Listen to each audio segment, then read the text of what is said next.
Hello everyone, welcome back to my YouTube channel. So today we are going to solve day 3 problem of this month on Leetcode. Before starting, if you guys haven't subscribed my YouTube channel yet, then please go ahead and subscribe it. Now without any delay, let's get started with today's problem. Problem number 2161, partition array according to given pivot. Okay, so let's read the problem statement first. You are given a 0 indexed integer array nums and an integer pivot. We have to rearrange nums such that the following conditions are satisfied. Okay, every element less than pivot appears before every element greater than pivot. Okay, every element equal to pivot appears in between the elements less than and greater than pivot. Okay, the relative order of the elements less than pivot and the elements greater than pivot is maintained.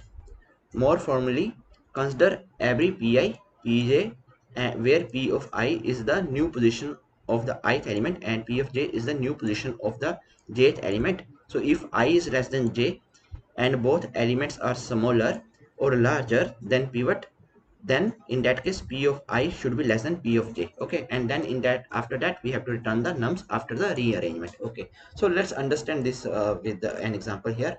All right, so see this example. We have this nums array given to us and this pivot value 10. Okay, so pivot value is 10. So what are the values here which are less than 10? So 9 is less than 10. Okay, then we have 5.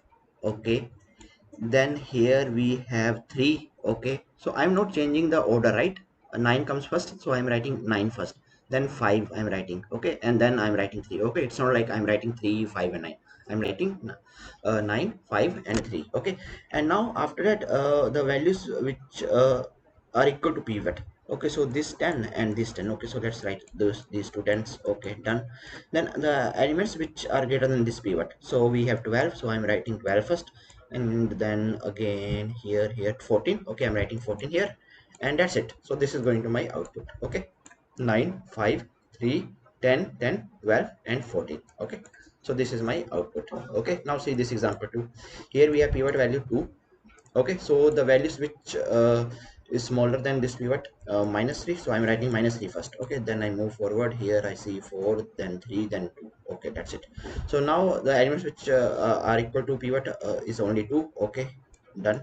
And then we have 4 and 3 which is greater than pivot, so here I'm writing 4 and 3. So this is going to my output. Okay, that's it. So these are the constant size. It's very large, right? So we are not going to run two loops, right? So in just of n time capacity I'm going to solve this problem. Okay, and this pivot value is always going to equal to the element of the nums. Okay, so here 2 is the pivot value, so 2 is there in my nums. Okay, here pivot value is 10, so 10 is there in my nums. Okay, so now how I'm going to solve this problem? So it's very easy now. This problem should not be of medium level actually. I can say it's very easy. Okay, easy level. Okay, so now let's write the code. Same way, I will just find out the values which are smaller than pivot, then which are equal to pivot, and then which are greater than pivot. Okay, and then that's it. Okay, one by one I will find out all the values, right? So here first of all you have to calculate the length of your nums array. So here nums dot length, and then after that start I from 0. Okay, and create one result array. Okay, and in the result array I will just store the values. Okay, new int, and size is going to be n only, right? And here just run one loop for the values which are smaller than pivot. Okay, so int I is equal to 0, I is less than n, I plus plus. So here one condition, if nums of I is less than pivot, okay, then we have to add this value in my result of I. Okay, result of I, I'm just going to update it with nums of I. Okay, and once I fill this value, then I have to increment the value of I. Okay, so here let's use some other variable. Okay, let's use R.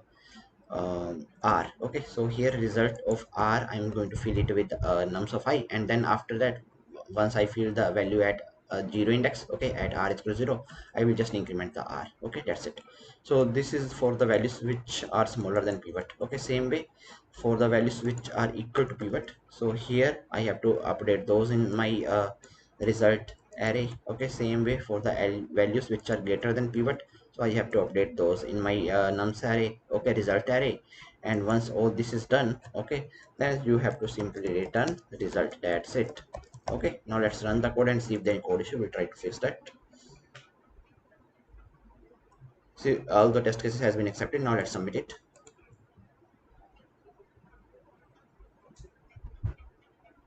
So see, our solution is accepted, right? So I hope that you guys are able to understand today's problem. And if you guys still have any doubts, then please feel free to ask in comment section. Till then, keep coding and keep practicing. Meet you guys in the next video. Thank you. Bye bye.